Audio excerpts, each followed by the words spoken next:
참 예수님, 참 예수님, 예, 벌써 대림 4주일입니다. 눈도 막 내리고, 기름이 이제 미끄러워졌는데, 성탄이 무르익고 있는 분위기도 이렇게 만들어지고 있습니다. 오늘 복음에 루카복음 1장 39절 이하에 나오는 성모 마리아가 아기 예수님을 가진 채 몸에 가진 채 엘리사벳을 방문하는 장면입니다. 사실 이 장면 특별히 이 예수님의 공생활 이전, 예수님 탄생 이전 이야기, 이전 이야기는 사실은 이제 후대에 가서 나중에 가서 만들어진 이야기입니다. 어떻게 만들어졌냐 하면 예수님의 삶과 죽음에 대해서 신앙이 생긴 초대교회 공동체가 이 예수님 이전 예수님이 하느님의 아들로 고백되어지는 초대교회가 만들어진 다음에 예수님에 대한 신앙이 확고해진 다음에 이분의 전사는 여러 가지 전에도 나오는 이야기에 특별히 초대교회 공동체가 예수님을 어떻게 신앙하고 있는지에 대한 자기들의 모습이 투영이 된 그런 작품이라고 할 수 있겠습니다. 특별히 오늘 이 성모님께 이야기하는 마지막 대사죠. 행복하십니다. 주님께서 하신 말씀이 이루어지리라고 믿으신 분이 초대교회가 이 성모님을 어떻게 고백하고 있는지를 잘 보여주고 있는 장면이죠. 사실은 주님의 말씀이 이루어지기에는 굉장히 사실은 그냥 어려운 처지였죠. 이 처녀가 아기를 갖는다는 것은 유다인들의 이 살벌한 율법 사회 안에서는 죽음을 의미하는 것이었고, 두 여인 다 한 분은 할머니이시고 한 분은 처녀로서 아기를 갖는 이 기가 막힌 이 만남인데요. 이 만남 자체에 드러나는 것은 하느님의 역사 개입 없이는 저런 일이 일어날 수 없다는 거, 그런 것도 그려질 수 있는데, 특별히 오늘 이 성모님이 어떻게 성모님이 저런 분이다, 하느님의 말씀을 따르는 분, 자기 신앙인들의 모델인 성모님에 대한 그들의 고백이 들어있으면서 저 성모님의 저런 정의는 곧 초대교회 공동체가 우리 신자들도 그렇게 살고 있다는 것이죠. 그것을 이제 이야기하는 것입니다. 이 초대교회는 이 예수님이 가르치신 가르침, 정말 은혜로운 하느님, 우리 삶의 모든 것 시작부터 끝날 때 모든 것이 다 하느님의 은혜로움으로 우리가 생명을 갖게 되고 이 세상이 만들어졌고 그 안에서 우리가 산다는 이 삶의 은혜로움, 하느님이 우리에게 주시는 은혜로움과 삶의 기쁨, 이것이 바로 하느님에 의해서 비롯된다는 것을 예수님에 의해서 배웠고, 또 예수님에 대한 회상은 예수님이 그 가르침을 온전히 살다가 가셨다는 것, 하느님이 얼마나 은혜로우신 분인지 당신의 목숨을 바쳐가면서까지 사랑하셨던, 그렇게 형장이 정말 이슬로 사라지셨던 예수님의 삶을 회상하면서 그분의 가르침은 그분의 삶으로서 보여줬던 그런 회상과 깨달음의 공동체가 공동체를 통하여 우리에게 전수되는 신앙이라고 볼 수 있는데요. 자, 오늘 근데 여기에서 특별히 더 주목해야 될 것은 이 마리아와 엘리사벳의 이 만난다는 이 이야기 안에는 굉장히 이 이야기 자체가 이 두 분이 겪고 있는 이 어마어마한 사건이죠. 아기가 생겼다는 거, 그리고 그것이 하느님의 은혜로움이라고 하기에는 너무나 평온한 이야기, 너무나 일상적인 이야기로 소박하게 꾸며져 있다는 것입니다. 만약에 하느님의 어떤 거룩한 기운이 저 정도로 감싸준 존재들이라면 처녀가 아기를 낳는 그렇게 대단한 일도 아닌 것처럼 저렇게, 사실은 우리들 일상에 저런 정도의 엄청난 일들이 일어나고 거룩하면 내가 휩싸여 산다면 사람은 누구나 그거를 감당하기 어려울 정도로 드러낼 수 있죠. 그렇지 않겠습니까? 내가 저 정도의 하느님의 사랑받는 존재라면은 얼마나 그것이, 우리는 다른 사람보다 조금만 잘나도 이게 이거 참기가 어려운데, 이 하느님의 이 거룩한 사건이 나에게 일어났다면 이것을 누르고 살 수 있겠습니까? 근데 뭔가 특별한 존재라는 것은 전혀 느껴지지 않는 이 두 여인의 만남의 이야기는 이 하나님을 만나는 삶의 하나님을 만나는 곳이 어디냐? 바로 저러한 소박함, 화려하지 않은 일상의 어떤 하나님 일상 안에서 그 일상 자체를 하나님의 은혜로 여기는 저분들. 예. 뭐 엘리사벳 할머니는 그럴 수 있죠. 어르신인데 옛날에는 자녀를 낳는 일이 엄청난 일이었거든요. 출산 자체가 노동력이 증가하고 출산 자체 아이를 많이 낳아야만 먹고 살 수 있는 사회인데 지금은 애들을 많이 낳으면 어떻게 되죠? 예. 또 얘기가 또 이상하게 하네 또. 옛날에는 애를 많이 낳으면 그 자체로 집이 잘 사는 집이 될 가능성이 높은 출산은 그 노동력이고 그 집안의 경제였는데 지금은 출산하면은 있던 모든 경제력이 다 쏟아 들어가는 낳으면 낳을수록 집안이 골 때려져가는 이런 말을 하면 또 연말이 돼도 우리 신부님의 언어는 별로 변하지 않는 이게 참 큰일이네. 하여튼간 그런 시대 그러니까 옛날에 저 엘리사벳 할머니가 이 아기를 가졌을 때는 그건 축복일 수 있지만 사실은 저 마리아의 임신은 정말 이거는 하나님한테 감사만 할 수 있는 그런 일은 아닌데도 일상 안에서 저 두 분이 일상 안에서 너무나 소박하게 그 모든 것들을 감사로운 은혜로운 눈으로 삶의 자리들을 바라보고 있는 것, 하느님은 거기에서 만나줄 수 있다는 것이죠. 우리는 일상이 금방 권태로울 수 있고 일상이 금방 무시될 수 있는 삶을 살고 있습니다. 그렇지 않습니까? 나만 그런가? 일상이 참 재미없고 그냥 일상이 그냥 나를 무기력하게 만드는 어떤 그런 사이클에 우리가 금방 노출이 될 수 있고 식상해질 수 있는 게 우리 일상입니다. 일상이 그렇게 감사롭거나 은혜로운 경우도 있지만 우리가 정신의 줄을 잠깐만 놓기만 해도 우리 일상은 되게 짜증스럽고 왜 이거밖에 안 되나 불만과 불평으로 가득할 수 있는 게 우리 일상이죠. 요즘엔 일상으로 이런 고통스러운 코로나 시기에는 그 일상들이 너무나 소중함을 다시 한번 느끼게 만드는 그런 시간이기도 하지만 보통은 일상이 참 이 일상의 소중함을 잘 간과하기 어려운 게 우리들의 삶인데요. 이런 걸 묵상하면서 제가 예전에 어떤 강론 하나가 생각나요. 우리 학사님 여기 지금 방학해서 왔는데 저도 예전에 우리 학사님 같은 때가 있었습니다. 저렇게 뽀송뽀송한 그래도 추석 때였던 것 같아요.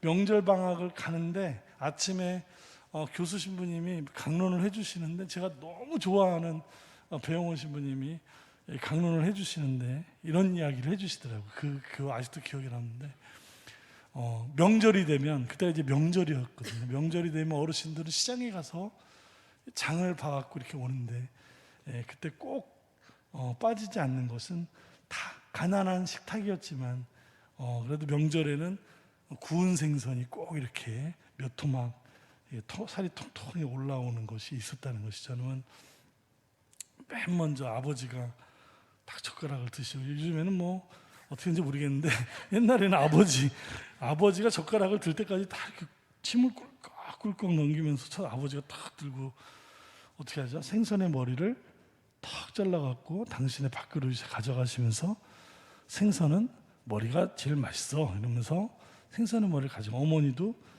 생선의 머리를 턱 잘라서 당신 밥그릇에 가져가면서 누일미예요 뭐 이런 말씀하시면서 생선의 머리를 다 당신 밥그릇에 가져가면 자녀들은 정말 저 생선 뭐 맛있나 그러면서 그냥 그 다음부터는 이제 뭐 아버지 어머니가 생선 머리를 다 가져가시면 그냥 능숙한 젓가락으로 그 살이 통통 오른 걸 서로 막 다 순식간에 해체되죠.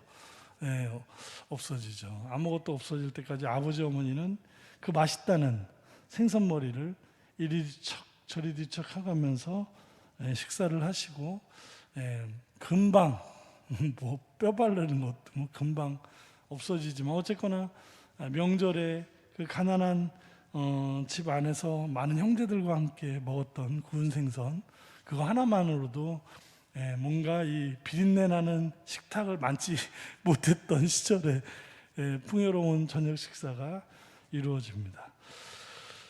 자, 세월은 흘러가서 아이들이 무척 자라는데 부모님은 점점 더 작아지시죠. 왜 그러죠? 애들은 커가고 부모님은 점점 작아져가고 애들은 다 커서 이제 도시로 가서 결혼하고 또 애를 낳아서 명절이 되면 여기저기서 이제 또 다 고향으로 들어와서 다시 또 명절에 저녁 식사가 벌어집니다. 그때는 사람도 많아지고 풍요로워진 시대에 밥상이 몇 개씩 돼서 같이 먹어지면 여러 가지 돼지고기, 소고기 뭐 많이 올라오지만 꼭 한 자리 차지하는 게 뭐죠? 구운 생선은 그때도 또 올라옵니다. 그럼 이번에는 큰아들이 아버지 어머니는 생선을 머리를 좋아하셨죠? 그러면서 생선 머리를 툭 잘라서 아버지 밥그릇 위에 어머니 밥그릇 위에 이렇게 올려놓으면 왠지 아버지 어머니 마음은 좀 쓸쓸한, 그러면서 또 이제 세월이 또 흘러간다는 것이죠. 더 발라줄 것도 없이 다 발라진 생선의 뼈처럼 더 나누어줄 것도 없이 다 나누어 주시고 점점 작아지다가 더 작아질 수도 없던 아버지 어머니 하늘나라에 가시고 난 다음에야 우리들은 깨닫게 된다는 것입니다. 뭐죠? 생선머리가 먹을 게 별로 없다는 것과 그다지 맛있는 부분도 별로 없다는 것을 알게 된다는 것입니다. 일상 안에 하는 그 사랑을 주셨던 부모님이 떠나고 난 다음 일상의 그 아름다움을 있을 때는 잘 모르다가 다 사라지고 난 다음에 그 일상이 너무나 아름다웠다는 것을 알게 된다는 것이죠. 이런 이야기가 얼마나 이 가슴이 아팠는지 오늘 강론 준비하면서 다시 떠오르는 이 생선의 우리 아무튼 오늘 이 엘리사벳 할머니와 성모님의 만남의 이야기는 우리 삶 안에 무엇이 정말 은혜로운지를 볼 수 있는 시선, 하나님의 뜻과 사랑이 무엇인지 생각하는 마음, 우리가 그런 것이 있을 때 비로소 우리 삶 안에 하나님께서 함께 계신다는 것을 발견할 수 있고 찬양할 수 있다는 것을 초대교회도 늘 그렇게 살아왔고 했었다는 것이죠. 이것을 우리 이제는 우리가 만약에 놓친 부분이 있다면 우리 일상의 소중함 안에서 하나님을 찬양할 수 있는 부분을 찾아서 이 대림절이 무르익었으면 좋겠습니다. 아이들이 성탄에 오지 못하고 이렇게 벌써 2년째 기울어져 가면서 그 아이들이 없는 성당, 정말 이것도 정말 너무너무 그 옛날의 일상들이 그리워지고 아이들이 없는 건 너무너무 우리 청년들도 참 분명 열심히 좀 하고 있지만 그런 그래서 제가 그 한 달 전인가 이 아이들과 하루 캠프를 갔다 오면서 오늘 묵상 음악 대신에 제가 서투르지만 저 동영상 편집을 한 30분 배웠어요. 블로라는 거 깔아서 제가 찍었던 가로로 찍어야 되는 걸 또 세로로 다 찍었더라고요. 아주 한결같이 이 세로로 찍은 걸 다 가로로 자르느라고 좀 이상하긴 한데 아무튼간 첫 번째 저의 작품인데요. 아이들을 이런 렌즈에 담고 음악을 입혀서 그 시간을 보니까 벌써 또 그것만으로도 그것이 얼마나 은혜로운 시간이었는지, 우리가 함께 있다는 것이 얼마나 사랑스럽고 너무나 감사하다는 것을 다시 진하게 느끼는 그런 시간이었습니다. 이 성탄, 우리 일상 안에서 혹시 우리가 하느님의 은혜로움은 얼마나 우리가 발견하고 감사하면서 살고 있는지를 다시 한번 돌이켜서 깨우쳐질 수 있는 그런 대림절, 그런 성탄이었으면 좋겠습니다.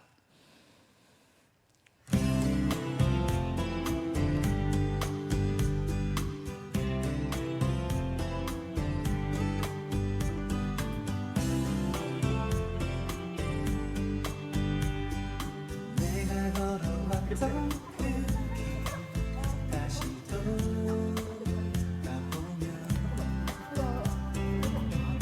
헤아릴 수 없는 그 은혜 내게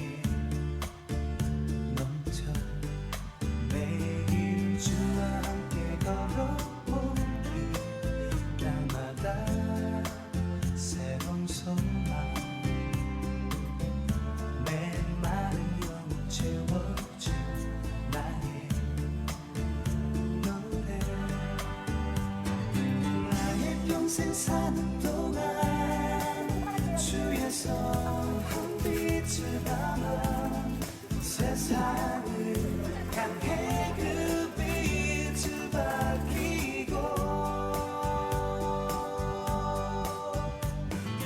나의 삶은 주님께로 한 걸음씩 나아가네 주의 선한 빛이 내 안에 있네 나 사는 동안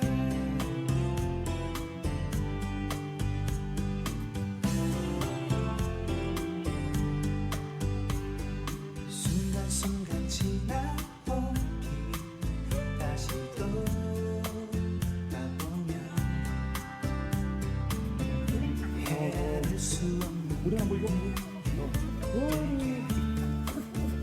넘쳐 매일 주의 곁에 있을 때 날마다 잡는 평화 내 마음 가슴 하나 주 나의 노래 나의 평생 사는 동안 주의 선한 빛을 담아 세상을 향해 그 빛을 밝히고 나의 삶은 주님께로 한 걸음씩 나아가네 주의 선한 빛이 내 안에 있네 나 사는 동안